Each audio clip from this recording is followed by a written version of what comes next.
Kita ke informasi lainnya, Saudara. Komisi Pemilihan Umum siang ini mengundang partai politik dalam rapat pembahasan teknis pendaftaran Capres-Cawapres. Tepat sepekan jelang dimulainya tahapan pendaftaran pemilihan Presiden 2024, KPU mengundang partai-partai pengusung bakal Capres-Cawapres untuk rapat koordinasi. Tidak hanya partai, koordinasi juga dilakukan dengan Kementerian Kesehatan, Polisi, Pengadilan Negeri, dan Komisi Pemberantasan Korupsi. Peraturan tentang pemilu 2024, Saudara, telah sah diundangkan melalui peraturan Komisi Pemilihan Umum PKPU nomor 3 tahun 2022. Di dalamnya ada jadwal tentang pendaftaran calon presiden dan wakil presiden. Dijelaskan jadwal pendaftaran Capres-Cawapres akan mulai dilaksanakan pada 19 Oktober 2023 pekan depan. Sedangkan untuk batas pendaftaran Capres-Cawapres akan berakhir pada tanggal 25 November 2023. Nah, lebih rinci apa saja yang dibahas KPU dan 17 parpol soal pendaftaran Capres-Cawapres sudah ada jurnalis Kompas TV Dian Silitonga di salah satu hotel di kawasan Jakarta Selatan yang jadi lokasi rapat KPU siang hari ini. Apa saja yang dibahas dalam rapat hari ini? Teknisnya apa saja, Dian?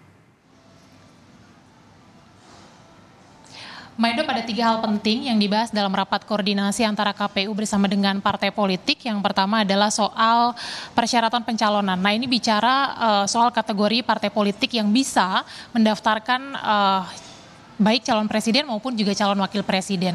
Nah, sesuai dengan PKPU pasal 222 Undang-Undang nomor 7 tahun 2017 ini menyebutkan bahwa partai politik yang bisa mendaftarkan calon presiden maupun calon wakil presiden adalah partai politik yang memperoleh 20% kursi di DPR dan kemudian juga memperoleh 25% suara pada pemilihan anggota DPRD sebelumnya. Artinya memang partai-partai baru ini belum bisa ikut mendaftarkan capres maupun cawapresnya. Nah, kemudian juga tadi membahas terkait dengan syarat calon presiden dan juga calon wakil presiden.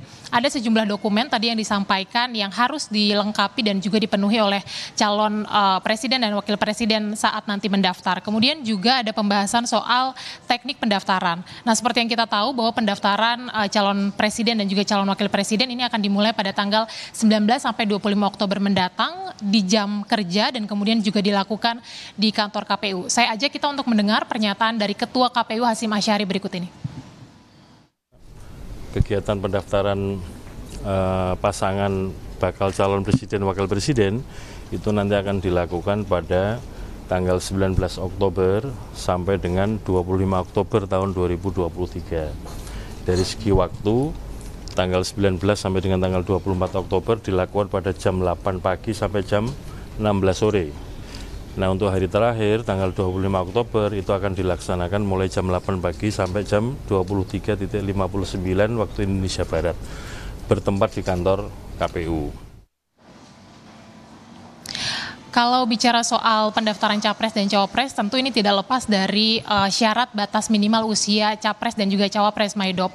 Nah, tadi Ketua KPU Hasyim Asyari menyebutkan bahwa berdasarkan PKPU yang sudah disahkan tanggal 9 Oktober yang lalu, ini PKPU masih mengatur bahwa batas minimal usia capres cawapres ini masih di usia 40 tahun. Tapi tidak menutup kemungkinan nantinya KPU akan merevisi PKPU kalau pada Senin 16 Oktober mendatang Mahkamah Konstitusi ini memutuskan untuk mengabulkan gugatan batas minimal usia capres dan cawapres menjadi 35 tahun. Nah, tentu saja saat ini sejumlah partai politik atau secara politis keputusan Mahkamah Konstitusi ini tengah ditunggu karena ini akan berdampak pada penetapan siapa yang akan mendaftar sebagai capres dan cawapres, khususnya adalah calon wakil presiden. Karena 3 koalisi ini seperti kita tahu sudah mengusung masing-masing calon presiden.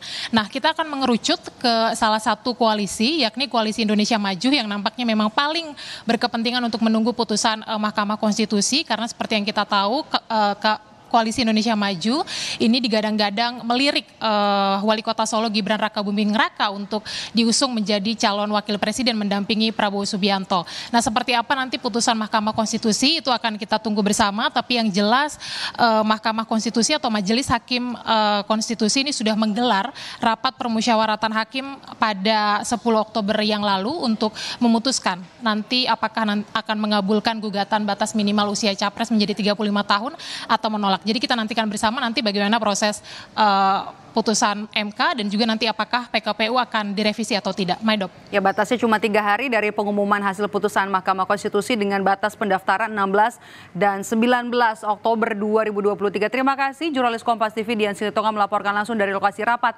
KPU Kamis siang hari ini.